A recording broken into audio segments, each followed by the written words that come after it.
আমার গৌর এলো রে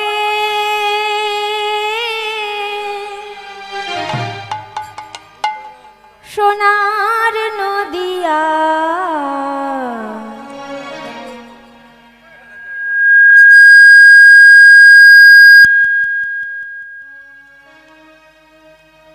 উলুধ্বনি শঙ্খধ্বনি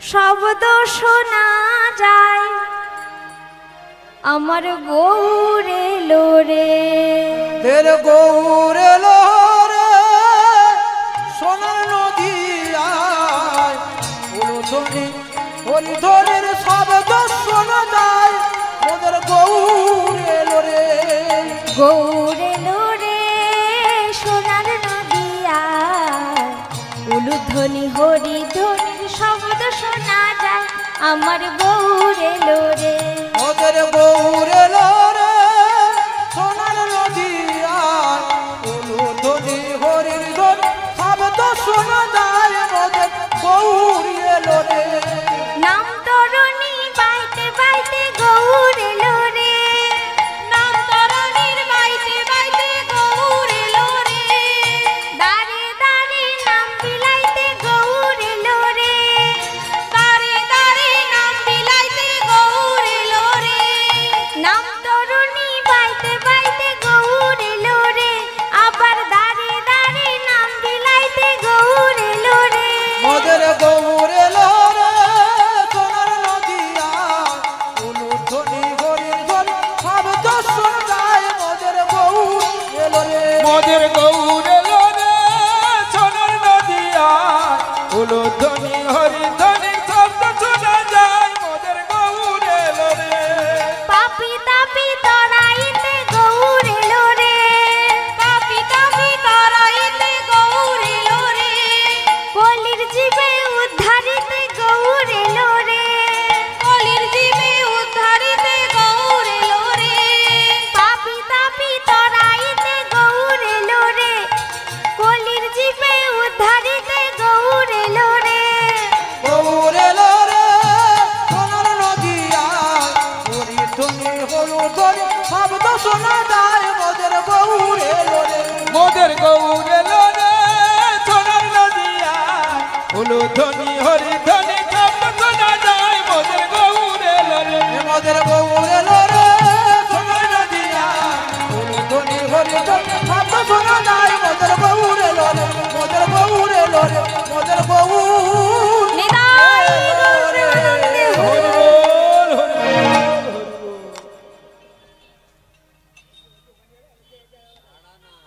অদ্বৈত প্রভুর আহ্বানে আমার গৌর হরি এলেন এই ধরাধাম। তো প্রভুর বয়স যখন 23 বৎসর হলো, একদিন দাদা নিত্যানন্দ প্রভুকে ডেকে বলছেন, দাদা ও দাদা, আমি তোমার ছোট ভাই, আর ছোট ভাইয়ের কথা বড় ভাইকে রক্ষা করতে হয়, এ কথা তুমি জানো তো? দাদা বললেন, বেশ ভাই বল, আমি কথা দিলাম তোর কথা আমি রাখবো। প্রভু বললেন, দাদা 12 বৎসর বয়স থেকে এখনো তোমার বয়স হলো 32 বৎসর, অর্থাৎ 20 বৎসর ধরে তুমি অবধূত মার্গের সন্ন্যাসী, তুমি সন্ন্যাসী আছো, আর আমাকে সন্ন্যাস নিতে হবে। আমরা নিতাই গৌর দুই ভাই যদি সন্ন্যাস নিয়ে যাই, তাহলে জগৎবাসী ভাববে সন্ন্যাস না নিলে বুঝি হরিভজন হয় না।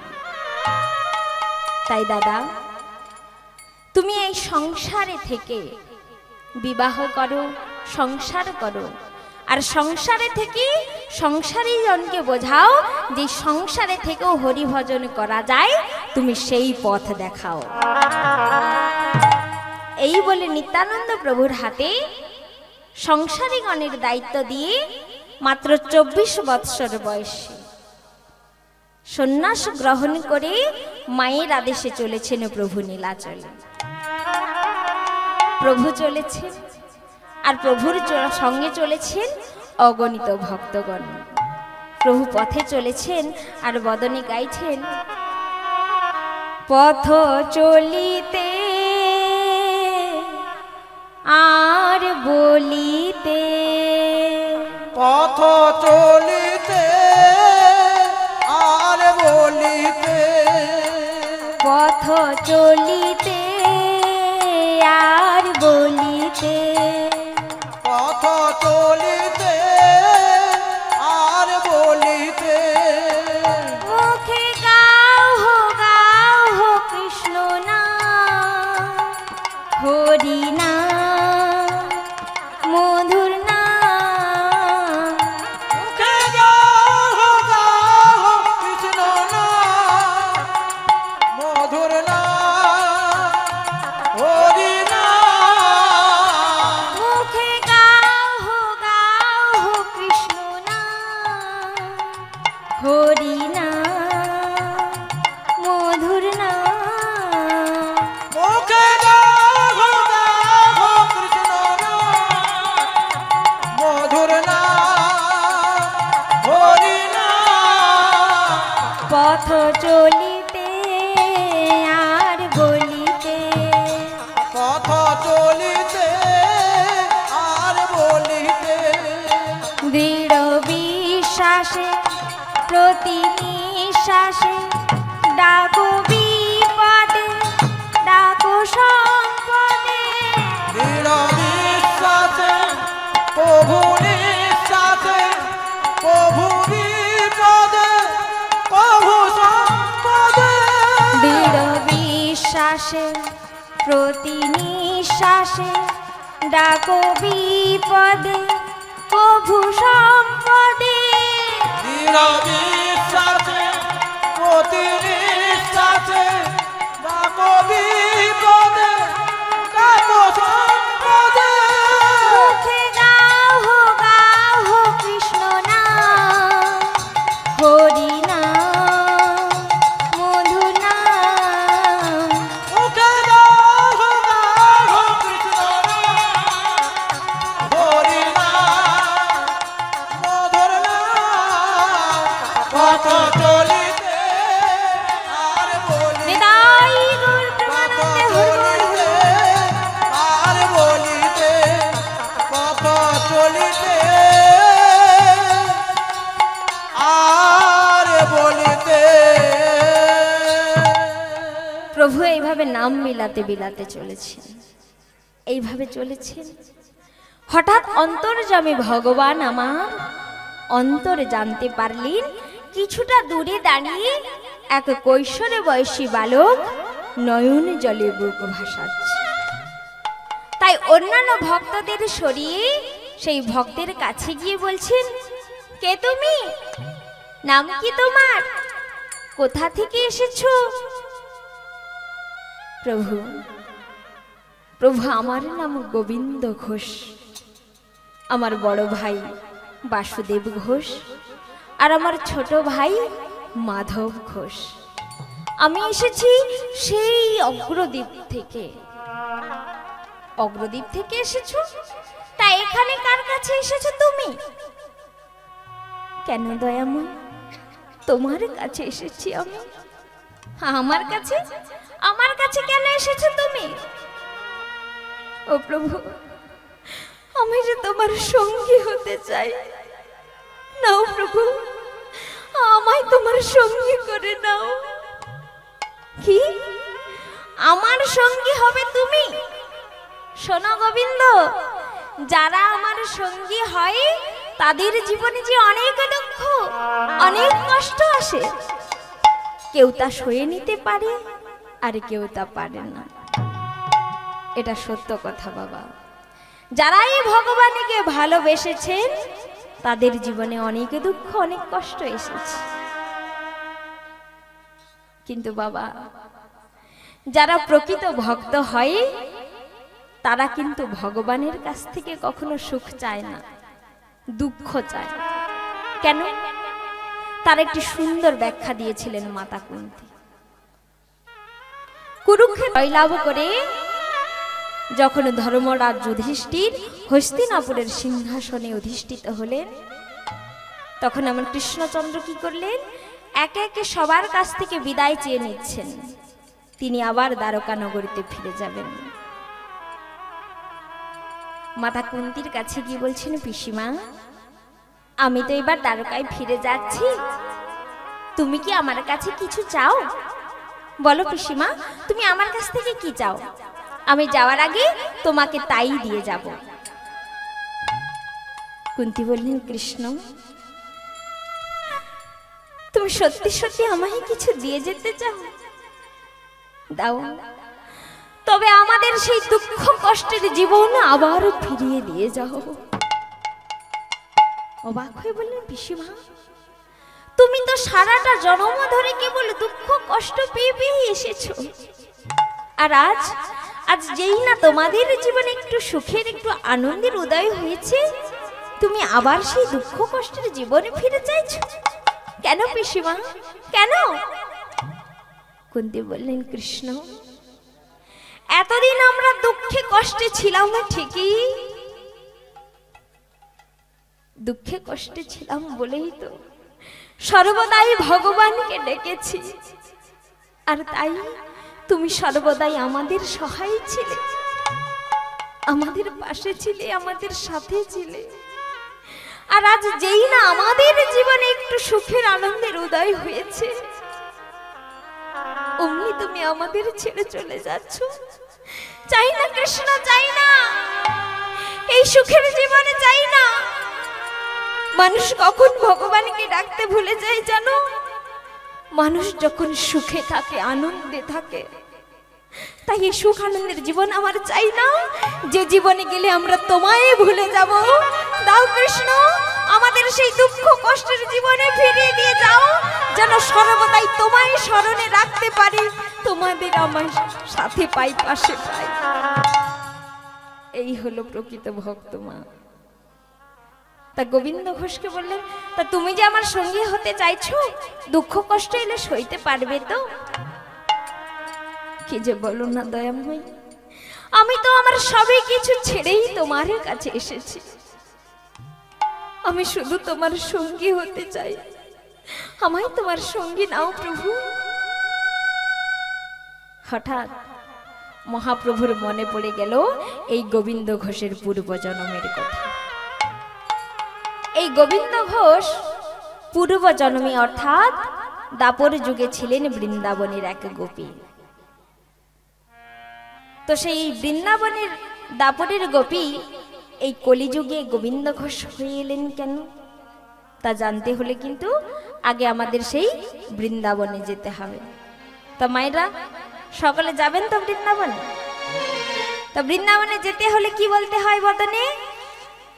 রাধে রাধে। বাহ, তো চলুন সবাই মিলে রাধা নাম নিয়ে আমরা চলে যাব সেই মধুময় শ্রীধাম বৃন্দাবন। রাধে রাধে জপা করো, কৃষ্ণ নামে রস পিয়া করো। রাধে রাধে জপা করো, কৃষ্ণ নাম রস পিয়া করো। রাধে রাধে জপা করো, কৃষ্ণ নামে রস পিয়া করো। রাধে রাধে জপা করো, কৃষ্ণ নাম রস পিয়া করো। রাধে রাধে জপা করো, কৃষ্ণ নাম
कृष्ण की भक्ति।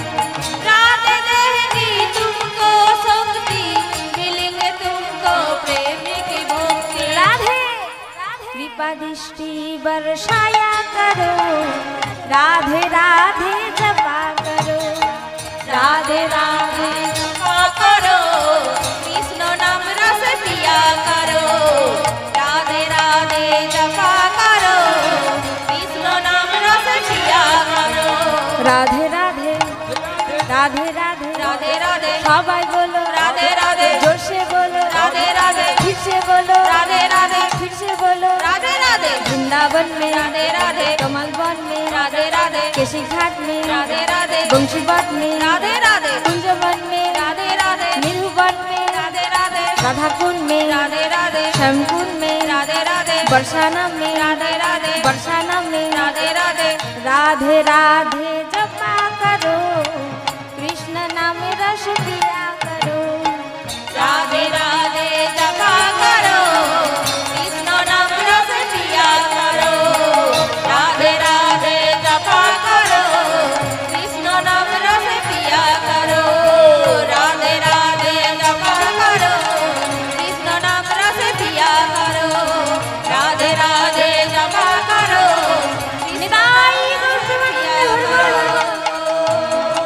प्रेममयी राधा रानी की, प्रेममयी राधा रानी की, श्याम सुंदर की, मदन मोहन की, गिरिधारी गोपाल की, वृंदावन धाम की, उपस्थित भक्त वृंद की, हरिवासर आयोजनकारी कमिटी की निताई गौर प्रेमानंदे हरि बोल हरि बोल हरि बोल। যারা যারা প্রসাদ খেতে বাকি আছে, এখনো যারা যারা প্রসাদ পেতে বাকি রয়েছেন তাদের উদ্দেশ্যে বলছি আপনারা हरे कृष्ण जय राधे। तमागो বৃন্দাবনের সকল ব্রজগোপীর মনে একটাই বাসনা ছিল, সেটা কি না প্রাণী গোবিন্দকে একান্ত আপন করে কাছে পাওয়ার বাসনা। আর আমার প্রভু হলেন ভক্ত বাঞ্ছা কল্পতরু, সকল ভক্তের মনোবাসনা পূরণ করেন। তাই তিনি ব্রজগোপীদের মনোবাসনা পূরণ করবার জন্য রাসলীলা করলেন। সেই দিন রাসমঞ্চে যতজন ব্রজগোপী উপস্থিত ছিলেন ততজন কৃষ্ণ হয়ে সবার মনোবাসনা পূরণ করেছিলেন। তো যেই না ব্রজগোপীগণ কৃষ্ণচন্দ্রকে একান্ত আপন করে কাছে পেয়েছে, অমনি সবার মনে এক অহংকারের জন্ম হলো। সেটা কি না আজকের এই রজনীর জন্য কৃষ্ণ শুধুই আমার। প্রভু মনে মনে ভাবছে, একদিনের জন্য আমায় কাছে পেয়েছো আর অমনি মনের মধ্যে অহংকার চলে এলো। তাই আমার গোবিন্দ কি করলেন, রাধা রানীকে নিয়ে ওই রাসমঞ্চ থেকে অন্তর্ধান হলেন। যেই না রাধা রানীকে নিয়ে অন্তর্ধান হলেন, রাধা রানী মনে মনে ভাবছেন, আমি জানতাম আমার বধূ শুধুই আমার, শুধুই আমাকেই ভালোবাসে। তাই তো সকল ব্রজগোপীগণকে ফেলে রেখে শুধু আমায় নিয়ে এসেছে। কৃষ্ণচন্দ্র মনে মনে ভাবছেন, রাধি আজ তোমারও মনেও অহংকারের জন্ম হলো। আমি তো কারোর একার নই যে তোমার মতো করে আমায় ভালোবাসবে, যে তোমার মতো করে আমায় সেবা দেবে, আমি যে তৎক্ষণাৎ তার হয়ে যাই। তাই আমার কৃষ্ণচন্দ্র কি করলেন, রাধা রানীকে একা ফেলে অন্তর্ধান হলেন। আর এদিকে রাসমঞ্চে বধূকে দেখতে না পেয়ে খুঁজতে খুঁজতে সকল ব্রজগোপীগণ ওই গভীর অরণ্যর মাঝে প্রবেশ করেছে। প্রবেশ করে দেখলেন কি না রাধারানী একা একা বসে বসে কাঁদছেন। সখীগণ এসে বলছেন, রাই তুই একা বসে বসে কাঁদছিস, বধূ কোথায়? রাধারানী কেঁদে কেঁদে বলছেন, ওরে সখী আমার বধূ যে আমায় ছেড়ে চলে গেছে রে। সখী রে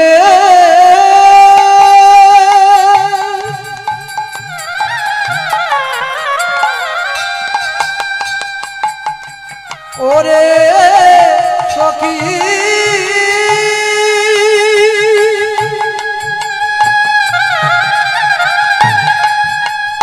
ওরে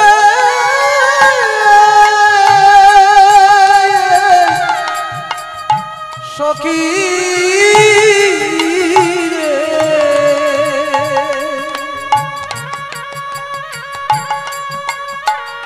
ওরে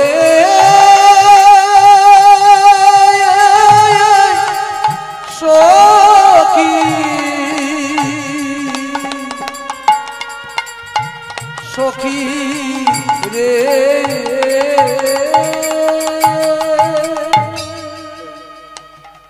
তখন ওই ব্রজগোপীদের মধ্যে একজন গোপী রাধারানীকে ডেকে বলেছিলেন, হে কি রাইধনী, এই তোর বধূ তোকে ভালোবাসে, এই তোর বধূর ভালোবাসার বড়াই করিস?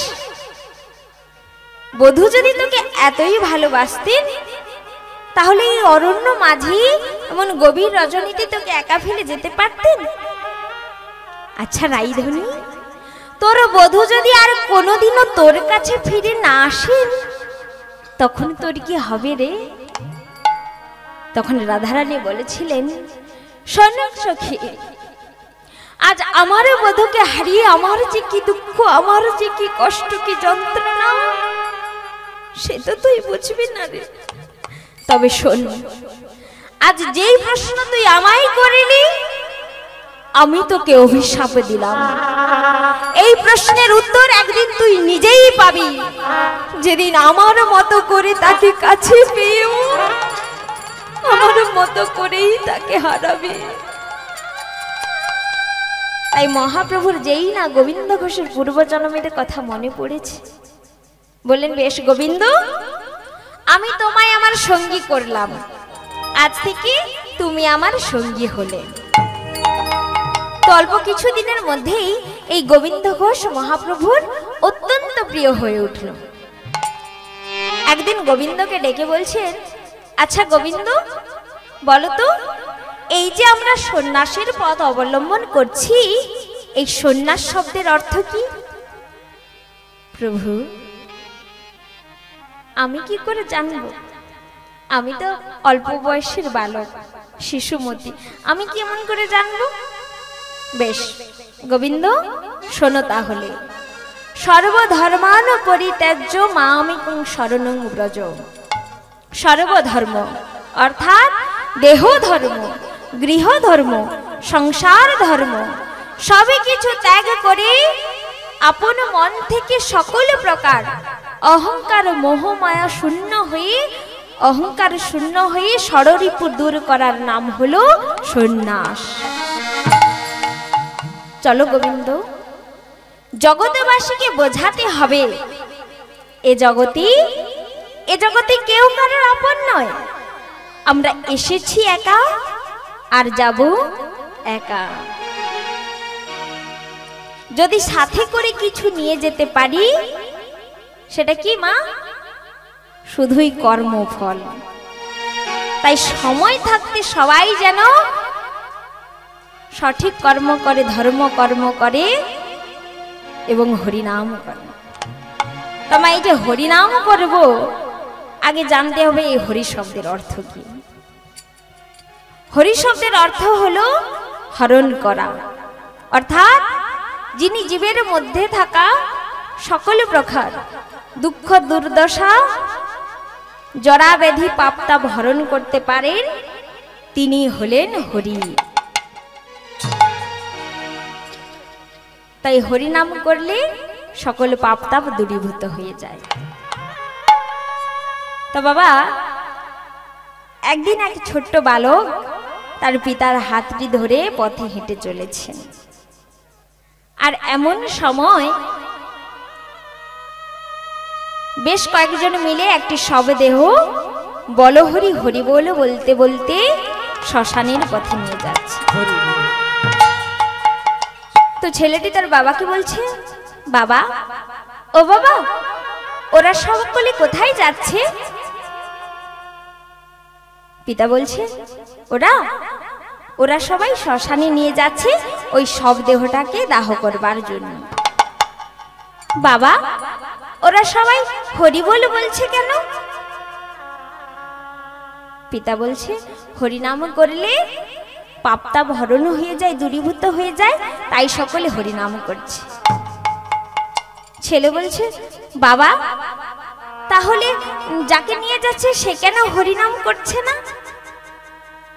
বাবা বলছে, কি যে বলিস না, ও তো মারা গেছে।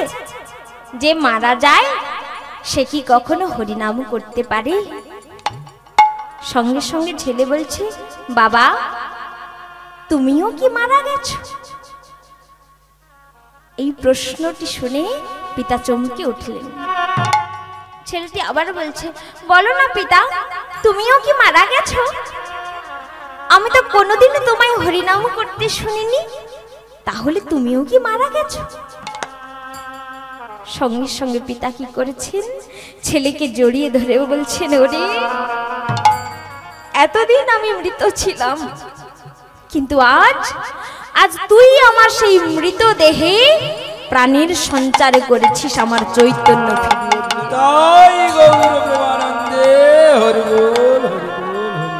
তাই দেখিস বাবা, আজ থেকে আমি যতদিনে বাঁচব কৃষ্ণ নাম করব, হরি নাম করব, সর্বদাই কৃষ্ণ সেবায় ডুবে থাকব।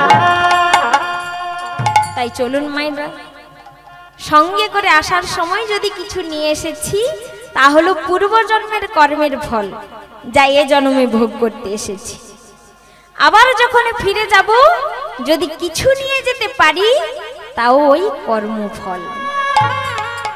তাই চলুন হরিনাম করতে হবে, কারণ আমাদের পূর্বজন্মের যদি পাপ রাশি পাহাড় সম হয়, কেবলমাত্র এই হরিনামের দ্বারা তা খণ্ডন করে দেওয়া সম্ভব। তাই প্রভু কি করলেন, গোবিন্দ ঘোষকে ডেকে বলছেন, চলো জগৎবাসীকে বোঝাতে হবে সময় থাকতে সবাই যেন হরিনাম করে। ছলো ছলো নয়নে হাসি মাখা